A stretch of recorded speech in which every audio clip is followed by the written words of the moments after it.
Halo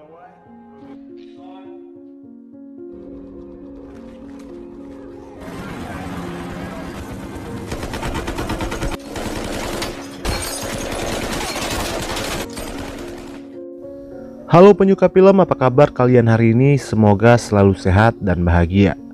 Rekomendasi film dari saya hari ini berjudul Son of Gun, bercerita tentang perjalanan hidup seorang remaja. Dididik dari kerasnya hidup di penjara, menjadi perampok handal hingga menjadi sultan di usia muda. Untuk menghindari terlalu banyak spoiler di awal, sebaiknya kita langsung saja menuju ke alur cerita selengkapnya. Film dibuka memperlihatkan seorang remaja bernama Jesse Ryan alias Junior sedang dalam perjalanan untuk dibawa menuju ke sebuah penjara. Dia dipenjara selama 6 bulan karena sebuah kejahatan ringan. Saat berjalan menuju ke selnya, dia melihat seorang napi yang sedang bermain catur seorang diri. Dia adalah Brandon Lynch, seorang penjahat kelas kakap yang terkenal dengan aksi perampokan bersenjatanya. Junior ditempatkan dalam satu sel bersama seorang napi bernama White yang terlihat ketakutan dengan kehadiran Junior. Di penjara itu, Junior harus merelakan rambut panjangnya dipotong serta melakukan beberapa pekerjaan di sana. Namun entah kenapa sosok Brandon selalu menarik perhatian Junior. Hari itu dia melihat White tampak ketakutan saat dibawa oleh 3 orang napi menuju ke sebuah toilet. Perhatian Junior tiba-tiba terhenti saat melihat Brandon bermain catur. Dengan percaya diri, Junior mengatakan dia bisa menskakmat Brandon hanya dalam 3 langkah. Lalu Brandon memaksa Junior untuk membuktikan ucapannya itu. Dan benar saja, Junior melakukan itu hanya dalam 3 langkah saja. Kemudian Brandon memperingatkan Junior agar tidak mencampuri urusan napi lain, termasuk urusan Dave dan 2 temannya yang baru saja keluar dari toilet setelah selesai mengeksekusi White. Di dalam sel, Junior melihat White sedang mengasah gagang sikat gigi. Junior mencoba untuk memperingatkannya, namun White malah membentaknya. Lalu di keesokan harinya saat Dave dan 2 temannya ingin membawa White kembali ke toilet, Junior mencoba mengagalkannya dengan berpura-pura mengajaknya berkelahi. Alhasil Dave pun gagal menjalankan aksinya. Brandon dan yang lainnya yang ada di sana hanya tertawa menyaksikan hal itu. Karena telah membuat masalah, Junior pun dikurung di sel isolasi. Setelah keluar dari sel itu, Brandon kembali memperingatkan Junior agar tidak mencari masalah dengan Dave. Sementara Dave dan 2 temannya kembali membuli White seperti biasanya. Lalu di malam harinya, Junior terbangun dari tidurnya dan mendapati White mencoba untuk mengakhiri hidupnya dengan sikat gigi tajam yang sebelumnya dia asah. Namun sialnya, Junior yang justru menjadi sasaran aksi bejat Dave untuk menggantikan posisi White yang nyawanya tidak tertolong. Junior kemudian mengasah sikat gigi, tapi bukan digunakan untuk mengakhiri hidup seperti White, tapi sebagai senjata untuk membela diri dari Dave dan kawan-kawan. Saat menuju ke kamar mandi, Junior diikuti oleh Dave CS. Untungnya Brandon dan kawan-kawan datang menyelamatkannya. Brandon kemudian melakukan penawaran dengan Junior. Dia berjanji akan membantu Junior melawan Dave. Namun sebagai gantinya, Junior harus membantunya setelah dia keluar dari penjara nanti. Terungkap kalau Brandon sudah mendekam di penjara itu selama 20 tahun.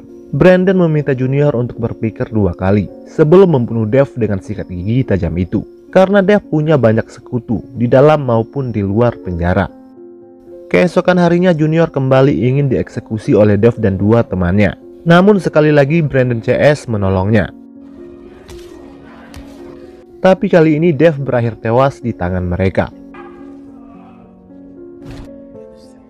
6 bulan kemudian, Junior kembali menghirup udara bebas. Sesuai kesepakatannya dengan Brandon setelah keluar dari penjara, Junior langsung mendatangi markas Sam, bos gangster yang merupakan rekan dari Brandon.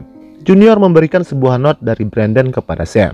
Setelah membacanya, Sam kemudian menyuruh Junior memperlihatkan kepiawaiannya dalam bermain catur. Setelah menyaksikan strategi cerdas dari Junior yang berhasil skakmat dalam 2 langkah saja, Sam kemudian memberikan sebuah koper kepada Junior, serta sebuah kamar di penginapan mewah yang berada di pinggir pantai. Mendapat fasilitas mewah dari Sam secara percuma, Junior tampak senang dan menikmatinya.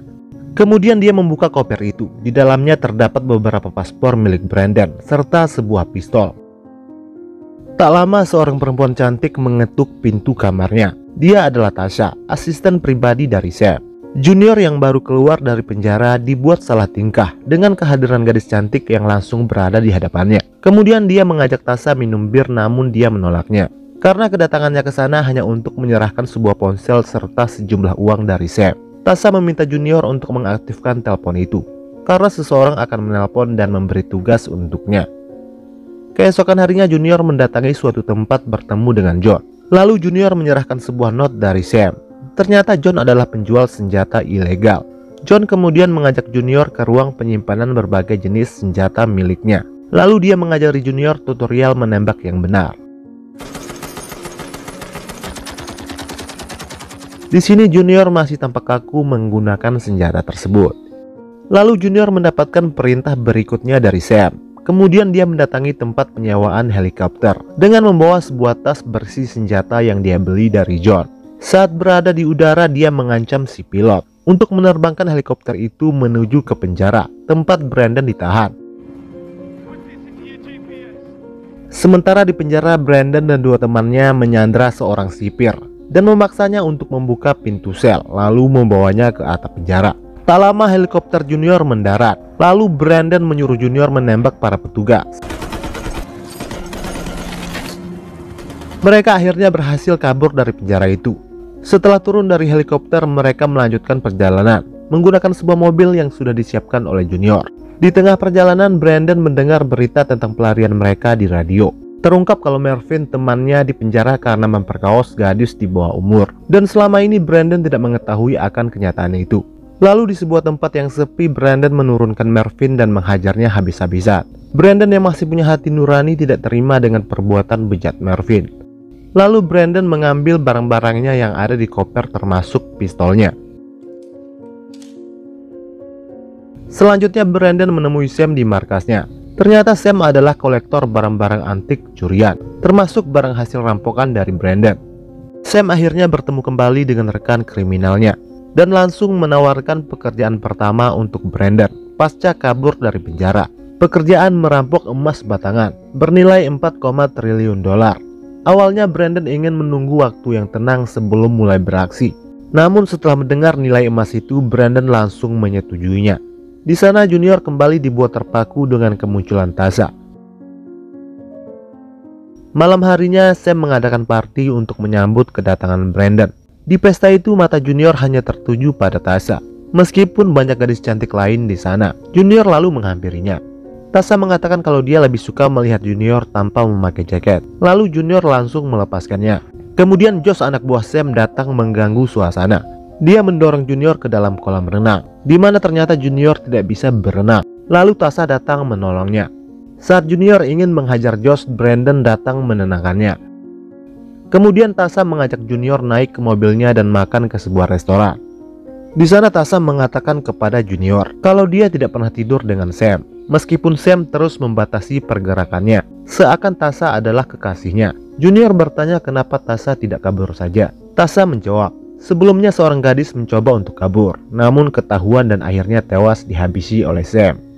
Keesokan paginya Brandon memperingatkan Junior untuk menjauhi Tasha, karena kalau Sam tahu ini bisa menjadi masalah yang besar. Ditambah lagi Brandon tidak ingin kehadiran Tasha membuat Junior lengah dan mengacaukan rencana perampokan besarnya. Hari berikutnya Brandon membawa Junior meninjau lokasi tambang emas, di mana lokasi perampokan akan dilakukan malam ini. Sementara Junior ditugaskan untuk menahan penjaga agar tidak membunyikan alarm. Rekan Brandon yang seorang pembalap direkrut menjadi supir dalam misi ini.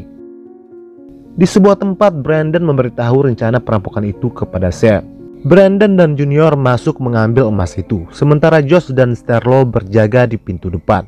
Namun Sam meminta Brandon untuk membawa Josh yang mengambil emas tersebut.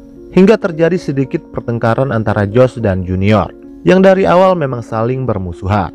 Lalu Junior keluar dari ruangan itu dengan perasaan kesal. Di dalam bar, Junior kembali terlibat cekcok dengan beberapa orang yang bersikap kurang ajar dengan Tasha. Namun Tasha tidak senang dengan tindakan Junior yang sok berani mengancam orang dengan pistol. Junior pun minta maaf atas tindakannya tersebut. Selesai bekerja, Tasha dan Junior bertemu di sebuah pantai. Tasha menantang Junior mendekatinya di tepi laut, padahal dia tahu Junior tidak bisa berenang. Junior lalu menceritakan pengalamannya tenggelam di laut. Setelah itu mereka berdua bercocok tanam di dalam air. Keesokan paginya Junior berjanji kepada Tasha. Setelah semuanya selesai dan emas bagiannya diterima, dia akan membawa Tasha pergi dari Sam. Brandon marah besar kepada Junior karena terlambat datang. Dan malam itu mereka pun mulai beraksi. Mereka semua bergerak menuju ke pertambangan emas tersebut. Di dalam perjalanan Junior mengungkapkan kekhawatirannya jika rencana perampokan itu tidak berjalan sesuai rencana.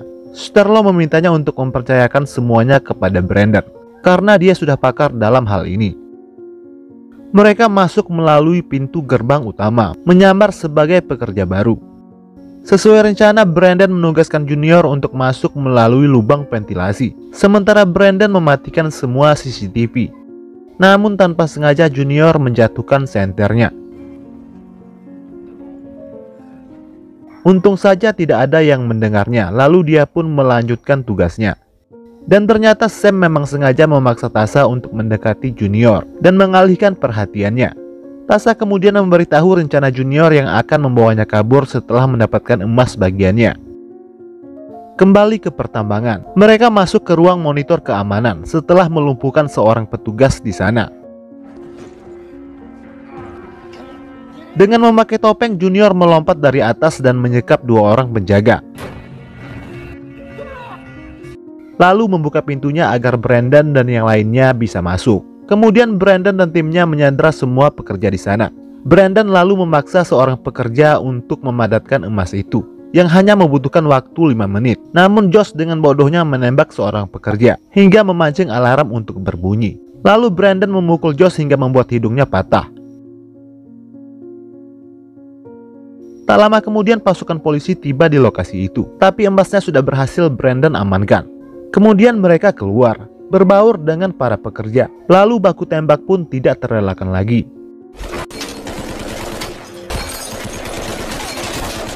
Mereka semua berhasil masuk ke mobil, namun sayangnya Sterlo tertembak. Aksi kejar-kejaran pun terjadi di jalan raya. Untung saja supir mereka seorang pembalap. Sebelum meninggal, Sterlo berwasiat kepada Brandon untuk menyerahkan bagiannya kepada anak dan istrinya. Sesampainya di lokasi, Josh mengadu kepada Sam kalau Brandon mematahkan hidungnya. Sam tambah kesal karena berita perampokan tersebut sudah menyebar ke media. Setelah emas itu ada di tangannya, Sam mengatakan kalau mereka semua akan mendapatkan bagian masing-masing nanti malam. Namun sebelum itu Sam menyuruh Brandon membakar semua barang bukti, termasuk jasad Sterlo yang ada di mobil. Kembali ke Tasha yang bersiap mengemasi barang-barangnya. Lalu orang suruhan Sam datang. Dia ditugaskan oleh Sam untuk melenyapkan Tasha. Kembali ke Junior yang mendapat pesan dari Tasha, menyuruhnya untuk kabur karena Sam menjebaknya. Dan benar saja, pasukan polisi telah mengepung penginapannya. Lalu Brandon menghubungi Sam, namun Sam berpura-pura tidak mengenalinya. Nyatanya Sam ingin menguasai emas itu dengan mengkambing hitamkan Brandon dan Junior. Sam dan Junior meninggalkan tempat itu dan menuju ke TPU. Lalu dia membongkar sebuah kuburan. Di dalamnya terdapat sejumlah uang. Brandon berencana berangkat ke Melbourne karena di sanalah Sam akan menguangkan emas tersebut. Tasha berhasil menyelamatkan diri. Lalu dia mendapat pesan dari Junior. Mereka berdua akhirnya bertemu kembali di kereta yang menuju ke Melbourne. Dari seorang rekannya, Brandon mendapat informasi lokasi di mana Sam akan melakukan transaksi jual beli emas dengan seorang mafia dari Rusia. Di penginapan mereka melihat berita tentang perampokan emas tersebut, di mana Brandon dan Junior menjadi tersangka utamanya.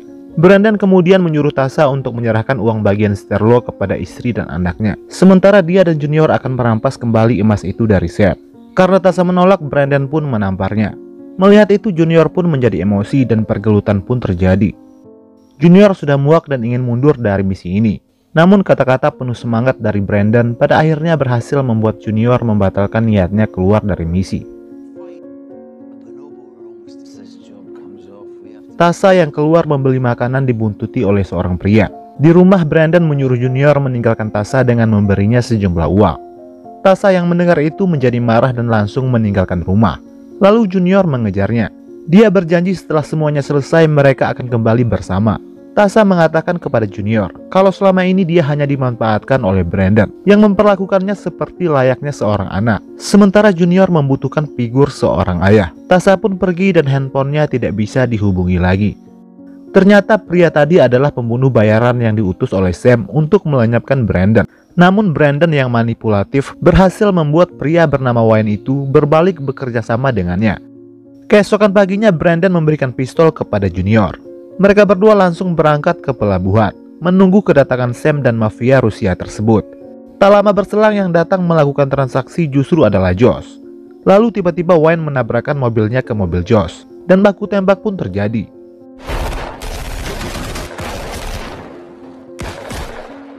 Junior menemukan sebuah kunci di tangan Josh, lalu mereka memaksa Josh untuk memberitahu di mana emas tersebut berada.